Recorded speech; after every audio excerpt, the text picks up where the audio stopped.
तो यहाँ पर हमारे पास नीट 2025 का एक और क्वेश्चन है जिसमें हमें फॉस्फोरिक एसिड को 3 स्टेप्स में आयनाइज किया है और उसकी वजह से हमें 3 आयनाइजेशन कॉन्स्टेंट्स मिले हैं Ka1, Ka2 and Ka3 respectively, और K इनका ओवरऑल आयनाइजेशन कांस्टेंट है।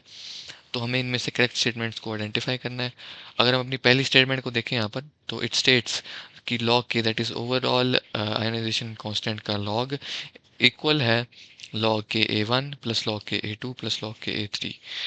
और इसको एनालाइज करने के लिए अगर हम देखें तो H3PO4 किन स्टेप्स में आयनाइज होता है वो हमें पता होना चाहिए।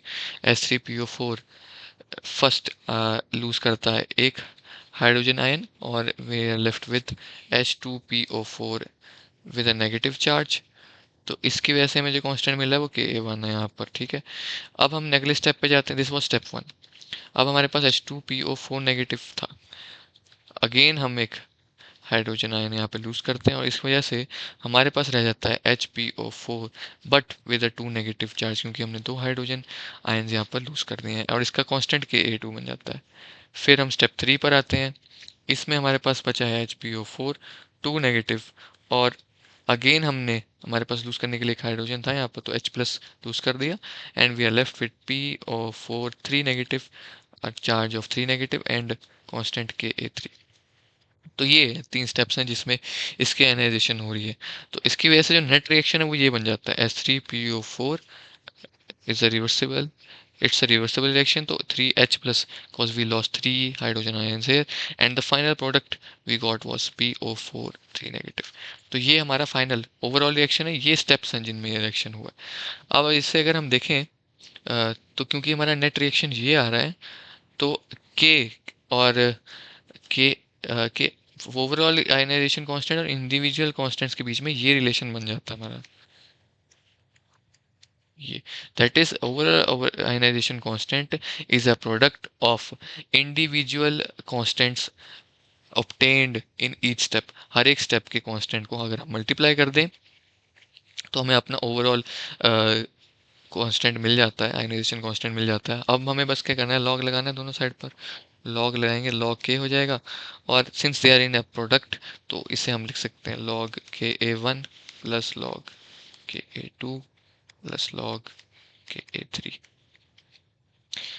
वो बेसिकली बीच का स्टेप जो है that is log Ka1 into Ka2 into Ka3, और फिर हमने एक लॉग की प्रॉपर्टी लगाई है, log A B C is equal to log A plus log B plus log C. वो प्रॉपर्टी लगा के हमें ये ऑप्शन मिली है और हमने इसे वेरीफाई कर लिया, it is a correct option.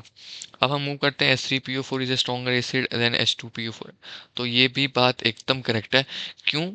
क्योंकि losing a hydrogen ion from a neutral atom is quite easy rather than from a negatively charged। अब ये negatively charged है, इनके बीच में एक attraction establish हो गई है नेगेटिव चार्ज और हाइड्रोजन आयन के लिए के बीच में एक अट्रैक्शन अब इस्टेब्लिश हो चुकी है।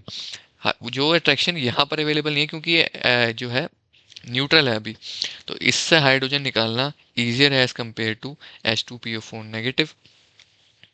और सेम रीज़न HPO4 2 नेगेटिव, इसमें तो दो 2 नेगेटिव चार्ज आ गया, अट्रैक्शन और स्ट्रांग हो गई है हाइड्रोजन आयन के लिए। तो definitely H3PO4 is a stronger acid as it loses its hydrogen more easily as compared to the other two।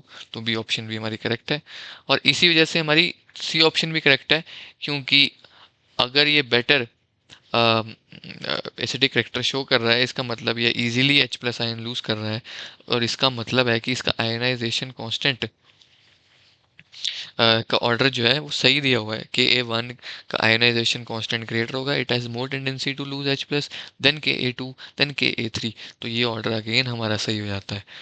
और थर्ड जो लास्ट ऑप्शन हमारी है Ka1 इज, यहाँ पे इसको अरिथमेटिक मीन दिया हुआ है Ka1 को अदर टू का, जो कि कहीं भी स्टेट नहीं किया गया है। ऐसा कोई रूल नहीं है कि Ka1 would be an arithmetic mean of the other two steps. तो ये ऑप्शन हमारी बिल्कुल गलत है। तो हमारी करेक्ट ऑप्शन हो जाती हैं fourth, that is A B and C only. D option के बारे में यही कहा जा सकता है कि सक्सेसिव कांस्टेंट्स एक दूसरे से 10⁵ टू 10⁷ फैक्टर्स के राउंड छोटे होते हैं। तो इस मल्टीपल के राउंड वो एक दूसरे से छोटे होते हैं, लेकिन अरिथमेटिक मीन का ऐसा कोई सीन नहीं होता इसमें।